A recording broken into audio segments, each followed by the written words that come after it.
La carte des cas de coronavirus illustre le travail pour les repérer, mais aussi pour comprendre à chaque fois d'où vient l'infection, qui a transmis le virus. C'est ce qu'on appelle la chaîne de transmission. Alain Berset en parlait ici même hier. Voici comment s'organise ce travail au lendemain des décisions prises par le Conseil fédéral. Julien Schiffel. D'accord. Et lui, vous avez discuté avec lui plus de 15 minutes. Depuis quelques jours à Genève, les enquêtes autour du coronavirus se multiplient. Ok, merci beaucoup. Au revoir, merci. Après chaque nouveau cas, l'équipe du médecin cantonal recherche les personnes à risque. En fait, c'est une enquête de police. On remonte dans le temps en demandant aux personnes de nous expliquer l'ensemble des événements qui ont précédé pendant les 48 heures qui précèdent la survenue des symptômes. C'est une enquête qui est assez compliquée parce que je ne sais pas si vous vous souvenez de ce que vous avez fait il y a 2 jours, avec qui vous avez mangé, etc. Mais l'objectif est d'identifier vraiment les personnes qui sont ce qu'on appelle les contacts étroits. Exemple, jeudi soir, un employé de l'Union européenne de radio-télévision a été testé positif au Covid-19. Il habite seul, mais travaille ici avec près de 400 personnes. Mais après l'enquête du médecin cantonal, seuls 2 employés ont été mis en quarantaine. Pourquoi ? La transmission du virus n'est pas immédiate. Une personne est à risque si elle se trouve à moins de 2 mètres d'un malade durant au moins 15 minutes. À Genève, c'est le cas de 26 personnes. Ils sont actuellement en quarantaine. Ils ont fait un groupe WhatsApp, ils se causent entre eux. Donc ils m'ont déjà signalé ce matin qu'ils vont tous bien. Ils doivent rester à domicile et éviter tout contact avec leur entourage durant 2 semaines, loin des proches, mais proches des autorités sanitaires. Vous allez avoir tout à l'heure une livraison de matériel pour la protection. Donc ce seront des masques et des solutions hydroalcooliques. Pas de symptômes. Je les appelle tous les jours, déjà pour savoir s'ils arrivent à respecter correctement ce confinement, et puis pour connaître l'évolution de leur état de santé, et puis aussi pour les aider, les assister logistiquement. Pour le médecin cantonal, aujourd'hui, la situation est sous contrôle. 5 cas confirmés, mais les mesures de quarantaine fonctionnent. Les personnes qui sont véritablement en quarantaine médicale sur décision du médecin cantonal sont extrêmement responsables, ils font extrêmement attention, ils suivent vraiment à la lettre nos recommandations et je n'ai aucune inquiétude de ce côté-là. Toutes ces personnes sont très responsables. Éviter une contagion à la chaîne, c'est le principal enjeu pour les autorités sanitaires. Bonjour, je voulais savoir comment ça allait. Ces prochains jours, aucun doute, les téléphones des services des médecins cantonaux vont chauffer. Et dans ces circonstances, une inquiétude se marque dans la population. On va en parler avec notre invitée. Elle est parfois bonne conseillère, parfois elle a ses excès. On assiste à une ruée dans les pharmacies pour obtenir des masques ou des gels hydroalcooliques. Reportage Geneviève Dantan. Des pharmacies prises d'assaut. Depuis quelques jours, c'est la ruée. Des clients en quête de masques et de désinfectants pour les mains. Je cherche aussi des masques. Est-ce que vous en avez? Non, malheureusement, on n'en a plus. Cette officine lausannoise a vu la demande exploser. Ici, 1 client sur 2 est à l'affût de ces articles. Des masques, on n'en trouve plus. Puis là, on vient de me dire que du savon, on n'en trouve plus non plus, du stérilium. Vous êtes venu acheter quoi? Racontez-moi. Le désinfectant, parce que j'habite à Épalinges. Il n'y avait plus. Des ruptures de stock qui touchent la majeure partie des pharmacies. Les masques, depuis au moins passé 1 mois, on n'en trouve plus. Les principaux fabricants de ces masques se trouvent en Chine et la principale usine de chez 3M se trouvait à Wuhan. Donc automatiquement, on ne reçoit plus rien de chez eux. Une situation de pénurie qui fait place aux abus. Sur Internet, certains sites n'hésitent pas à multiplier les prix par 10, jusqu'à 50 francs le masque. Car pour protéger du coronavirus, seuls les masques complètement hermétiques sont efficaces. Les autres masques qui sont les masques de salle d'opération, ça tout le monde en a, mais ce n'est pas les masques qui sont utiles. Mais il y a des gens qui se promènent avec ces masques. S'il n'y a pas d'alternative pour les tenues de protection, pour les solutions désinfectantes, certaines pharmacies possèdent leur laboratoire. Notre capacité de production est très limitée et nous allons pouvoir fournir pour une durée relativement courte cette solution désinfectante. Nous avons une autre problématique, c'est que nous avons de la peine à nous approvisionner en matières premières. Même les matières premières, principalement l'alcool isopropylique, est en rupture auprès de quasiment tous nos fournisseurs. Un approvisionnement au compte-gouttes pour les 600 pharmacies de Suisse romande qui devraient encore voir pour plusieurs semaines ces affichettes sur leur vitrine. Bertrand Guiffert, bonsoir. Bonsoir. Vous êtes médecin, éthicien. On voit bien cette espèce de paradoxe. Il y a le dessin de Chapat qui l'illustrait magnifiquement. Hein. Communiqué urgent à propos du coronavirus, il n'y a pas de raison de paniquer. Je répète, pas de raison de paniquer. Et en fait, paradoxalement, ça fait paniquer beaucoup de gens. Oui, c'est sûr. Il y a quelque chose là qui est impossible à maîtriser complètement. C'est qu'à la fois, Il s'agit d'un virus qui est proche du virus de la grippe, qui est relativement peu dangereux malgré tout, relativement peu mortel, qui ne touche pas tellement les personnes jeunes, qui touche surtout les personnes âgées, enfin qui est mortel surtout auprès des personnes âgées. Plein d'éléments quand même relativement rassurants. Et en même temps, il y a beaucoup d'incertitudes et c'est quelque chose qu'il faut prendre au sérieux. Et donc on voit, je pense que le Conseil fédéral a eu vraiment raison d'agir comme il l'a fait. Il faut agir, il faut prendre ça au sérieux. Et si on arrive à maîtriser l'irrationnel, on peut faire une gestion de cette crise tout à fait correcte au plan sociétal. Mais voilà... est-ce qu'on va arriver à ça? C'est vraiment la question. On voit depuis plusieurs jours cette bataille dans les familles, dans les entreprises, partout, entre ceux qui disent on en fait trop, ceux qui disent on en fait pas assez. La fameuse comparaison avec la grippe classique saisonnière. Il y a ceux qui disent, au fond, c'est pas si grave par rapport à une grippe classique qui tue beaucoup plus de gens numériquement. Ceux qui disent mais non, qu'est-ce qu'on peut en dire? Simplement, on peut en dire que c'est plus mortel que la grippe saisonnière. On ne sait pas si c'est 5, 10, 20 fois plus mortel, mais c'est plus mortel. Ça touche très peu les enfants, peu les personnes d'âge moyen et surtout les personnes âgées qui ont d'autres pathologies. Et puis aussi, ça se répand pas mal. On a peu de choses et il n'y a personne qui est immunisé dans la population. Il est probable que pas tout le monde va faire cette grippe, mais on ne sait pas jusqu'où ça va aller. Mais cela dit, ça ne va pas être non plus un drame cosmique.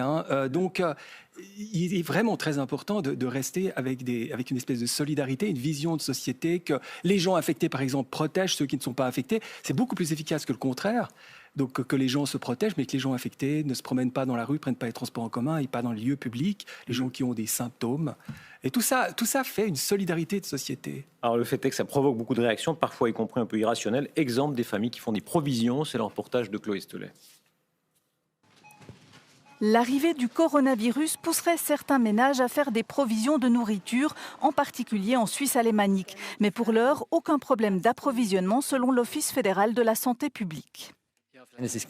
Il n'y a pas de situation d'urgence et le commerce de détail est préparé. Ça n'a aucun sens en Suisse de faire des achats excessifs. Confirmation de l'Office fédéral pour l'approvisionnement économique du pays qui recommande à la population de ne faire des provisions que pour 1 ou 2 semaines. Nous avons une production qui fonctionne, des importations qui fonctionnent et nous avons des stocks obligatoires. Ça signifie que nous obligeons les détaillants à avoir en permanence pour 3 mois de réserve de nourriture. Certains représentants du commerce de détail, à l'image de Migros, disent prendre la situation très au sérieux. Ils constatent une demande accrue de certains produits de consommation courante. L'augmentation est constatée dans toute la Suisse. En haut de cette liste des courses, on trouve les conserves, les œufs, le fromage et les aliments pour bébés. Toutefois, on ne peut pas encore parler de pénurie. Pour l'heure, à Comté, en Valais, c'était un samedi comme un autre pour la majorité des gens. Pour l'instant, je crois qu'il n'y a pas de raison de s'alarmer, donc malgré ce qu'on entend, mais je ne pense pas que ce soit nécessaire de faire des réserves pour l'instant. Normalement, la même chose qu'on fait tous les week-ends. Pas quelque chose de particulier pour les coronavirus, quelque chose pareil. On sera averti assez en temps voulu. Les détaillants comme Migros affirment actuellement être à même de garantir la livraison de produits prioritaires au quotidien. Bertrand Kiffer, on voit bien la permanence, certains disent, de ce fantasme. Un jour, il y aura une grande épidémie, comme il y a eu la grippe espagnole, comme il y a eu la grande peste, etc. Que dit la littérature médicale actuelle? Est-ce que c'est encore possible comme à ces époques-là? Non, parce qu'il y a beaucoup de choses qui ont changé et on sait infiniment de plus de choses scientifiquement par rapport à toutes ces anciennes épidémies de peste, de choléra, de variole, etc. Mais c'est vrai qu'il reste un fantasme très profond chez les humains, des irrationnels qui sont toujours là. On ne pense plus que c'est une punition de Dieu parce que les mœurs se sont relâchées, une épidémie, mais on voit bien, peut-être que ce qui touche le plus la population actuellement, c'est qu'il y avait le mythe d'une médecine toute puissante, d'une époque où on maîtrise le vivant. Et là, on voit que non, on ne maîtrise pas le vivant. Il réapparaît, il y a des possibilités d'émergence comme ça de virus, et comme on voyage beaucoup, il y a beaucoup de contacts. Voilà, il y a ce risque. On est peu habitués au risque, nous, surtout dans nos démocraties qui n'ont pas connu la guerre depuis longtemps. Donc, il y a un mélange entre davantage de moyens, grâce à la science, un peu une perte de confiance vis-à-vis de la science, et un irrationnel qui est toujours là, qui se reporte sur différentes choses. Le côté où chacun veut se prémunir, les Américains disent ça un peu plus brutalement, ça ne se traduit pas en français, le cover your ass medicine, cover your ass policy, ce côté... On veut quoi qu'il arrive, on ne veut pas qu'on nous reproche après de n'avoir rien fait. Ça joue beaucoup pour les autorités, pour les organisations. Bien sûr, il y a une question de mode. On fait énormément de choses pour ça, parce qu'on veut suivre. Mais moi, je suis frappé de voir, par exemple, la pollution atmosphérique fait des milliers de morts par an en Suisse, et on ne bouge pas. Et ça touche beaucoup les enfants aussi. Donc, on a, c'est vrai, une espèce d'irrationnel, là encore, dans l'investissement qu'on fait dans des choses comme ça. Mais je ne dis pas que ce n'est pas important de le faire, en l'occurrence. Mais malgré tout, et c'est très important de rester ensemble et de ne pas exagérer. Bertrand Kieffer, merci beaucoup.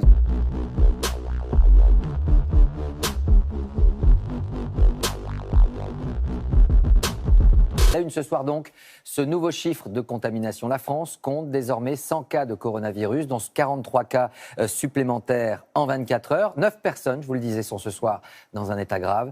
Pour tenter de faire face à cette crise, le gouvernement a annoncé plusieurs mesures. L'un des foyers de l'épidémie est notamment ciblé. Il s'agit de 8 communes de l'Oise qui comptent ce soir 18 cas supplémentaires. Hakim Abdelkalek, Luc Bazizin, Arantxa Belrahim. Plus de brocante, plus de marché, plus de théâtre, plus de matchs de foot, plus de mariage, plus de messe.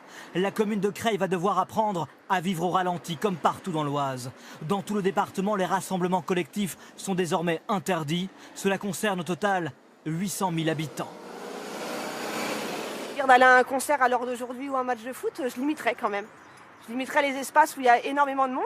Mais c'est vrai, quand c'est des sorties qui sont prévues avec les enfants, on ne peut pas non plus eux les inquiéter là-dessus, quoi. J'ai l'impression que c'est une troisième guerre mondiale. C'est vrai que c'est une sécurité, comme ils disent, il ne faut pas sortir, faut pas... Après, si on sort plus chez nous... Mais ces mesures sont encore plus drastiques pour 8 communes particulièrement touchées. Les habitants sont appelés à limiter tous leurs déplacements dans les 4 communes de l'agglomération de Creil, 75 000 habitants. Et dans les communes de Crépy-en-Valois, 15 000 habitants, La Morlaix, 9 000 habitants, Lagny-le-Sec, 2 000 habitants, Vaumoise, 1 000 habitants. Soit au total 100 000 Français appelés à rester chez eux. Cela veut dire qu'ils peuvent se déplacer pour se nourrir, pour faire leurs courses, mais qu'ils ne doivent pas se rendre à des rassemblements, qu'ils doivent renoncer aux déplacements lorsqu'ils sont inutiles, et si possible, recourir au télétravail. Dans les mairies concernées, c'est le branle-bas de combat. Il faut s'organiser pour aider aussi les populations les plus fragiles. Par exemple, pour les personnes âgées, au lieu qu'elles aillent faire leurs courses, dans certains cas, c'est nous qui allons faire leurs courses à la place. Comment ça va s'organiser? Qui va faire ça? Le CCRS, le Centre communal d'action sociale. Dans ces 8 communes, les 83 écoles, les 10 collèges et les 9 lycées resteront fermés lundi, mardi et mercredi. Plus de 26 000 élèves sont concernés. Et là aussi, il a fallu trouver des parades. Le rectorat va mettre en place dès lundi des classes numériques. Nous déployons une plateforme d'enseignement à distance dans laquelle les élèves trouveront des ressources pédagogiques avec des parcours spécifiques en fonction notamment de leur niveau dans la progression scolaire, mais également la possibilité pour l'enseignant d'animer une classe virtuelle. Dès lundi, les élèves et le personnel scolaire de ces communes feront aussi l'objet d'une évaluation médicale et certains d'entre eux seront en plus dépistés. Les autorités ciblent donc désormais 3 principaux foyers, celui de l'Oise, celui issu d'un séjour en Égypte avec 9 cas, et autre foyer cette fois en Haute-Savoie avec la commune de Labanne de Sillingy qui est touchée. En direct avec nous, on va retrouver Thomas Cuny. Thomas, 4 cas hier, ce soir ils sont 9, à la clé une ville fantôme de 5000 habitants. Oui, ils ont passé des tests à l'hôpital d'Annecy aujourd'hui, ce qui nous amène ce soir à ce nouveau bilan auquel s'ajoutent les 6 déjà détectés cette semaine. Nous sommes donc ce soir en Haute-Savoie à plus de 9 personnes contaminées par le coronavirus. Un chiffre qui pourra évoluer puisque des tests sont toujours en cours ce soir sur plusieurs personnes. Alors vous vous doutez ici que l'atmosphère est assez particulière dans la commune. On n'a croisé que très peu de monde dans les rues. Il est conseillé aux habitants de limiter les déplacements inutiles, voire de rester chez eux. Certains commerces sont fermés. Ils ont baissé le rideau depuis hier. Nous sommes passés tout à l'heure à la pharmacie qui nous indiquait qu'il y avait une hausse de la fréquentation. Il ne reste que quelques masques. Il n'y a plus de gel hydroalcoolique. À noter la fermeture des écoles, des centres aérés ainsi que de tous les services municipaux pour encore plusieurs jours. Et ce soir, une messe devait se tenir dans l'église qui se trouve juste à côté de nous. Eh bien, elle a été purement annulée. Merci Thomas. Des mesures annoncées par secteur et également des mesures exceptionnelles sur le plan national souhaitées par le gouvernement à l'issue d'un conseil de défense ce matin. Limitation des rassemblements avec une jauge de 5000 personnes à la clé. Annulation de concerts et fermeture prématurée par exemple du Salon de l'Agriculture. François Bonnet, Sarah Lerche. Au Salon de l'Agriculture, plus de 60 000 personnes se pressaient encore en fin d'après-midi. Mais sur ce stand de boulangerie, l'équipe s'activait devant les fours avant la fermeture anticipée. On finit de cuire le pain qui était prévu pour demain, on est en train de le cuire maintenant, pour essayer de sauver un peu les meubles. À cause du coronavirus, le salon ne rouvrira pas demain. Une mesure exceptionnelle qui rend les visiteurs sceptiques. Je pense que c'est nécessaire pour la protection de tout le monde. Mais c'est un peu bizarre parce qu'on est là aujourd'hui. Le coronavirus, il était hier, il est avant-hier, et pourquoi demain, c'est pareil, quoi. Enfin, pour moi, je comprends pas, mais bon. Aujourd'hui, le ministre de la Santé a annoncé que les rassemblements de plus de 5000 personnes sont dorénavant interdits sur tout le territoire. À Paris, par exemple, le semi-marathon qui devait avoir lieu demain est repoussé à une date ultérieure. 44 000 coureurs devaient prendre le départ. À Cannes, un salon des professionnels de l'immobilier venus du monde entier ne se tiendra pas à la mi-mars comme prévu, mais peut-être en juin prochain. À Nice, où le carnaval avait déjà dû être écourté, la foire de la ville, elle, est carrément annulée. Dans ce hall, 100 000 visiteurs étaient attendus dans 10 jours. Cet après-midi, le montage des stands a été stoppé net. C'est compliqué quand même d'apprendre ça au dernier moment, quoi. Si on l'avait su avant de venir, ça aurait été mieux, quoi. Une liste qui devrait s'allonger de jour en jour. Cette année, par exemple, les rives du lac d'Annecy ne ressembleront pas à la cité des Doges. Le carnaval vénitien qui s'y tient d'ordinaire n'aura pas lieu. Il était fréquenté par de nombreux Italiens. Depuis ce matin, sur toutes les radios et les télévisions, un clip officiel rappelle les consignes et les gestes simples pour lutter contre le coronavirus. L'idée est d'alerter sans affoler. En première ligne dans la gestion de cette crise sanitaire, le système hospitalier déjà en surchauffe, qui s'interroge. 3 membres de l'hôpital Tenon à Paris ont été testés positifs. Dans les établissements de Creil et de Compiègne, ce sont 200 membres du personnel qui ont été en contact avec un malade, qui ont été placés en confinement. Le point sur le dispositif. Catherine Rougerie, Laszlo Gelabert avec Michel Anglade. C'est la crainte des hôpitaux, avoir des soignants infectés par le Covid-19. À l'hôpital Tenon à Paris ce matin, ce scénario s'est confirmé. Nous avons 3 personnels de soins qui sont positifs pour le Covid-19, 3 personnels donc paramédicaux. En plus, 56 soignants de cet hôpital ayant été en contact avec un cas grave de coronavirus ont été placés en quatorzaine à leur domicile. Alors les hôpitaux ont-ils les moyens de faire face? Pour l'instant, le personnel prend un maximum de précautions, comme ici aux urgences de Lyon avec ce patient suspect. Et la fièvre, vous l'avez depuis quand? 2 jours, pas plus. 2 jours, vous toussez? La consigne est claire, lunettes et masque de rigueur. Vous voyez, on n'y va pas non plus inquiet, mais on fait quand même attention, on prend toutes les précautions. Et on y va. La salle d'attente est fermée, les entrées bloquées. Le patient, lui, aussitôt testé. Cette fois-ci, fausse alerte. S'il avait été testé positif, il aurait fait l'objet d'une prise en charge particulière, hospitalisé dans une chambre de confinement comme celle-ci. Pourtant, si l'épidémie prend de l'ampleur, certains doutent que ce dispositif résiste. Si c'est une épidémie qui touche des milliers et des milliers de personnes, s'il y a 5% de ces gens qui doivent être hospitalisés en réanimation, alors qu'on a des lits fermés en réanimation, là, ça sera autre chose. Et la France n'est peut-être pas prête à dire on sélectionne des patients, en fonction de leur âge, de leur gravité, pour savoir qui on traite pas. Preuve d'une situation sous tension. Hier soir, des praticiens suspectés d'être infectés et placés en confinement ont été rappelés. Les personnels soignants ayant séjourné dans une zone d'exposition à risque ne font pas l'objet d'une éviction systématique. En clair, s'ils n'ont pas de symptômes, retour au travail, l'hôpital a besoin d'eux. L'évolution maintenant dans le reste du monde. Premier décès aux États-Unis. Accélération de l'épidémie en Italie avec 1128 cas et 29 morts. La Chine reste le principal foyer de l'épidémie avec 79 000 cas et 2835 décès. Des chiffres officiels, difficiles à vérifier. Autre pays touché dont la communication comporte apparemment des zones d'ombre. En Iran, Téhéran évoque 49 disparitions. Le service persan de la BBC, citant des sources au sein du système de santé iranien, estime qu'au moins 200 personnes ont perdu la vie. La maîtrise plutôt que la transparence. Décryptage, Maryse Burgot, Mathias Barrois. Les autorités chinoises ont été efficaces et rapides face à un virus en déclin. Voilà ce que prétend cette vidéo de propagande. Elle a été diffusée en masse sur ordre de Pékin, dans les médias et les réseaux sociaux. Un autre régime autoritaire, celui de Téhéran, en Iran. Pas de clip à la gloire des autorités comme en Chine, mais un porte-parole dénonçant les mensonges proférés selon lui par les médias étrangers.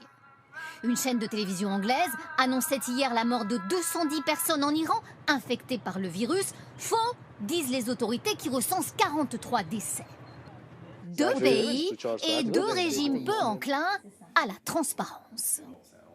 Je pense que tous les régimes autoritaires ont tendance, et notamment au démarrage d'un problème, de cacher les choses parce que tout de suite on va accuser le régime va se sentir décrédibilisé.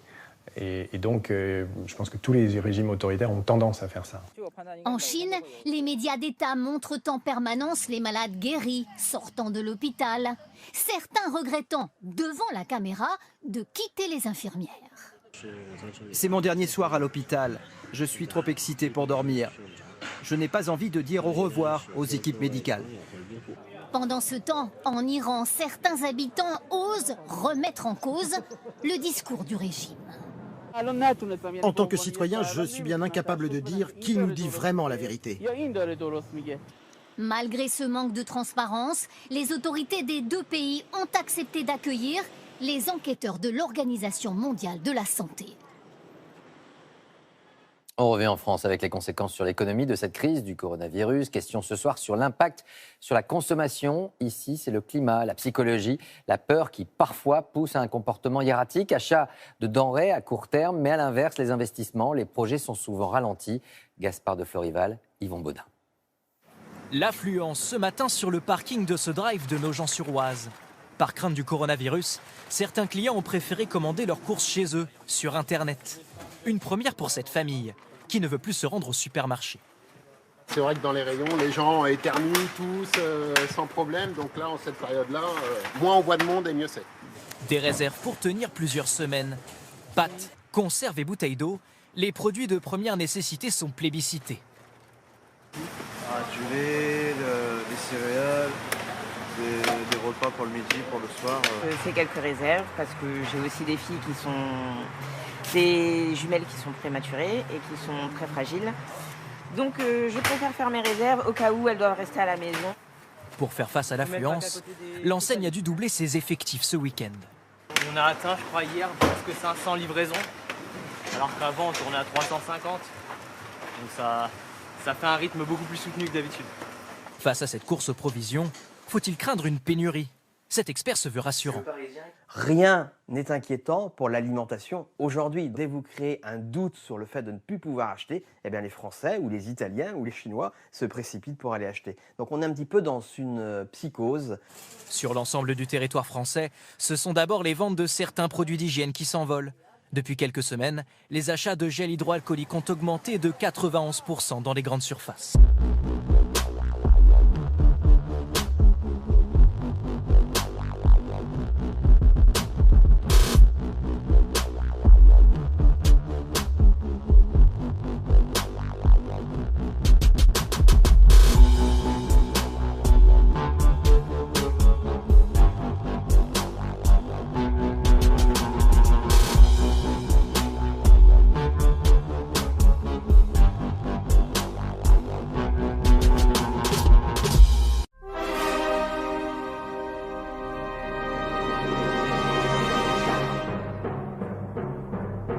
Marseille est une ville qui a une histoire qui est marquée par la médecine, les épidémies. C'est ici qu'il y a le plus de microbes au monde qui ont été identifiés. Ce bâtiment présente d'une manière intégrée, qui est unique au monde, d'une part des malades avec des spécialistes de maladies infectieuses, des capacités de traitement de maladies ultra contagieuses. On peut tout y faire, depuis le diagnostic, le soin, la réanimation dans le même endroit. On a investi plus de 25 millions d'euros dans l'achat de machines technologiques extraordinaires. Il y a des domaines dans lesquels on a le meilleur équipement au monde, en microscopie, en génétique, en protéines, en culture qui sont uniques. On a probablement le plus gros laboratoire européen de culture de microbes dangereux. Et à côté de ça, on a un énorme laboratoire diagnostique où on reçoit plus d'1 million de prélèvements par an. L'IHU produit plus de 700 publications internationales par an, une partie majeure de la production scientifique dans le domaine de la microbiologie et des maladies infectieuses en France. Le bâtiment a été conçu pour assurer un haut niveau de sécurité. Les portes sont équipées de serrures à carte, les locaux sont sous vidéosurveillance permanente, 2 agents de sécurité sont présents 24 heures sur 24 sur site, et ce personnel de sécurité est en contact direct avec les services de police par un boîtier Ramsès. La sécurité des agents et visiteurs est également optimisée Les zones marquées de poissons de couleur rouge au sol ne sont accessibles qu'aux personnes vêtues d'une blouse, alors que les zones marquées de poissons de couleur verte sont accessibles sans équipement spécifique. De plus, l'IHU détenant une collection unique d'échantillons biologiques, les congélateurs dans lesquels ils sont conservés sont également sécurisés par serrure à carte dans une biobanque. Avec l'ensemble des techniques de sérologie, de biologie moléculaire et de culture, ainsi que les caractérisations par Malditoff, de diagnostiquer l'ensemble des bactéries, des virus, des champignons microscopiques et des parasites qui sont responsables d'infections chez l'homme, ainsi que l'ensemble des micro-organismes qui participent à nos microbiotes. Ce laboratoire diagnostique est en parfaite continuité avec les plateformes de recherche, la plateforme de séquençage, la plateforme protéomique, la plateforme de microscopie et la plateforme de culturomics, qui est la spécificité de notre IHU. Plus de 400 nouvelles espèces ont été décrites dans ce laboratoire qui dispose de la plus grosse collection mondiale de souches. Dans notre insectarium, nous avons la possibilité d'élever un grand nombre d'arthropodes, les moustiques, les poux, les puces, les tiques, mais aussi les punaises. Ces élevages nous permettent d'établir des modèles expérimentaux et de mettre au point de nouveaux outils, non seulement pour identifier ces arthropodes, mais également pour détecter s'ils sont porteurs d'agents infectieux. Ici, nous sommes au niveau du laboratoire NSB3 de l'IHU.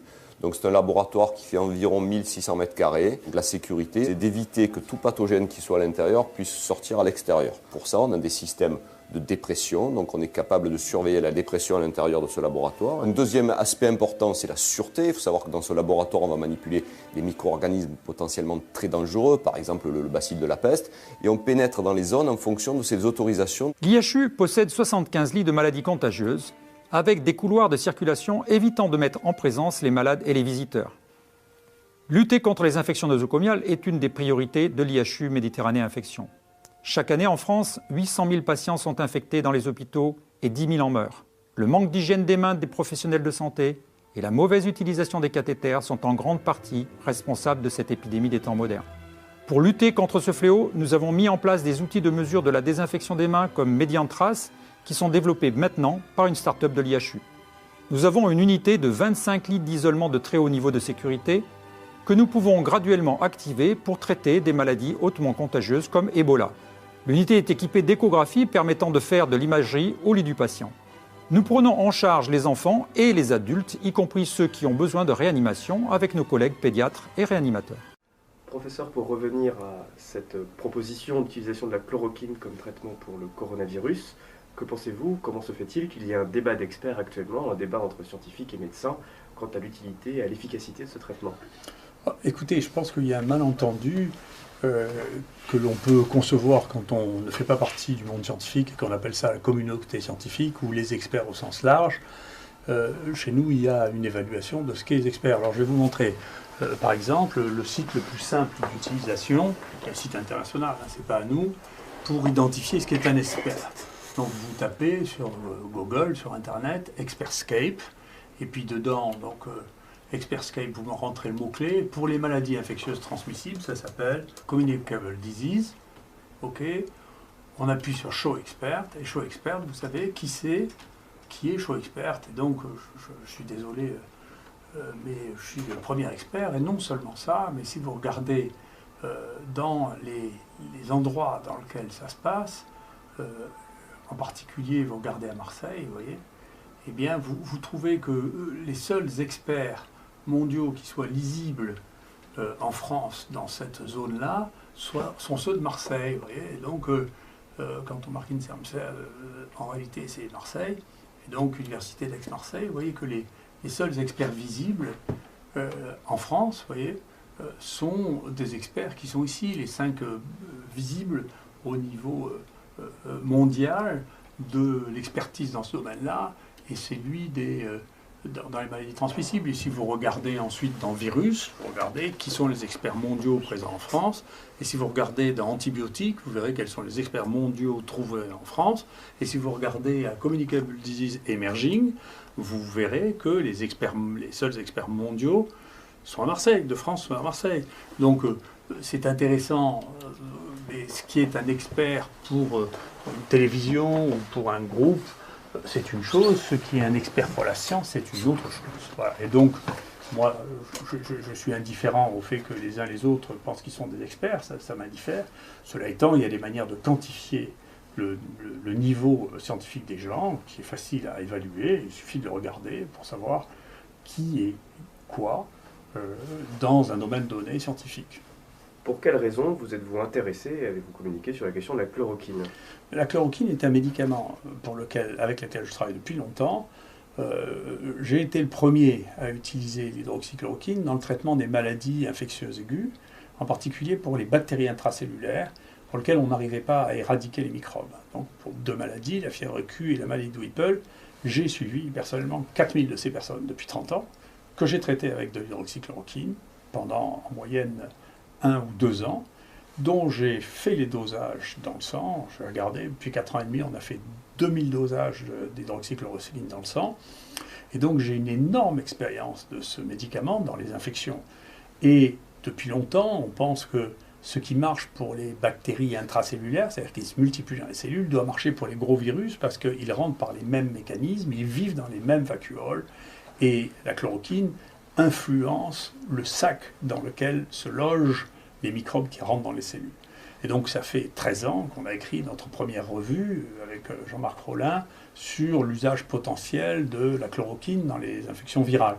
Et ensuite on a suivi ce sujet, et quand les Chinois ont publié leurs tests sur le coronavirus chinois dans le journal Cell, hein, c'est pas de la fantaisie, c'était le 4e coronavirus qui était testé pour la chloroquine, 2 des coronavirus qui circulent beaucoup en France, qui sont des coronavirus humains, qui sont très communs, un qui était le SARS et un qui est maintenant le coronavirus chinois. Donc c'est 4 virus différents, testés par des équipes différentes, qui donnent des résultats qui sont comparables.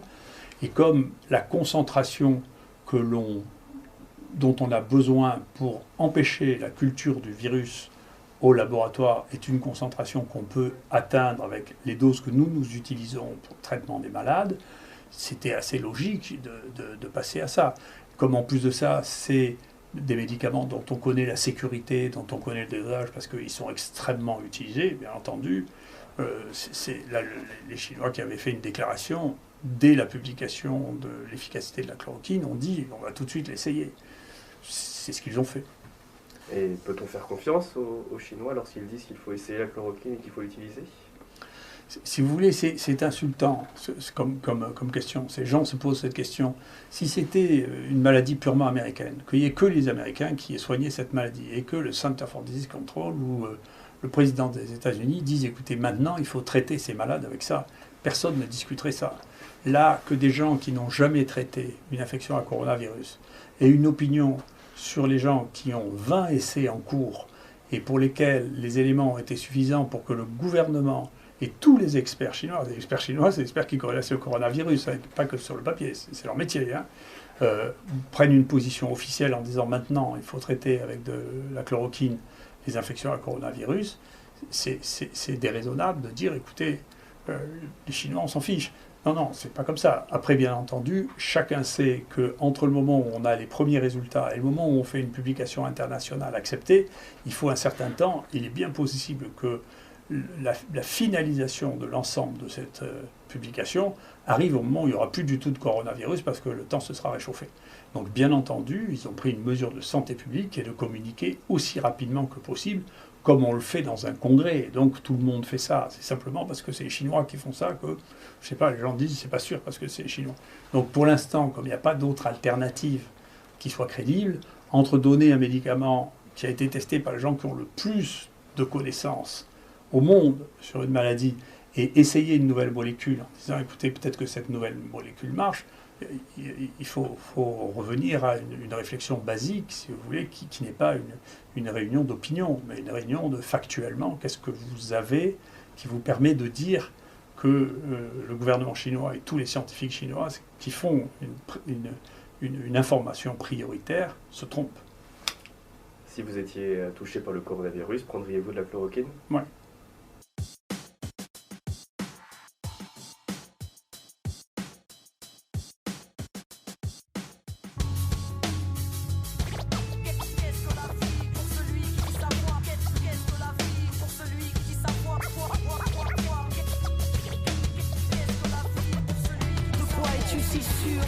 La la vie, la mort, le dilemme, le sous-esprit de l'homme, sa relation à lui-même. Les forces qui le maintiennent, les forces qui l'animèrent, son rapport à l'animal, aux plantes et au petit règne, sa place sur terre, sa difficulté à s'y faire, ses désirs impossibles à satisfaire, cette éternelle quête de bonheur, ce besoin de chercher ailleurs quand la profondeur intérieure reste encore un mystère. De quoi es-tu si sûr? Des limites, des limitations, droit carré bien rangé d'une petite façon, au rythme des vacances, des soldes, des liquidations. Est-ce que la vie active peut au final mener à l'inaction? Je me le demande, j'ai encore plein de questions. Mon messieurs, les questions, ça mérite pas d'objection. Qui a le courage de quitter ses schémas de protection et de fouiller derrière ses propres projections? Dis-moi qui? Mais où vas-tu avec tes suffisances? Même l'univers s'expand chaque jour que Dieu fait.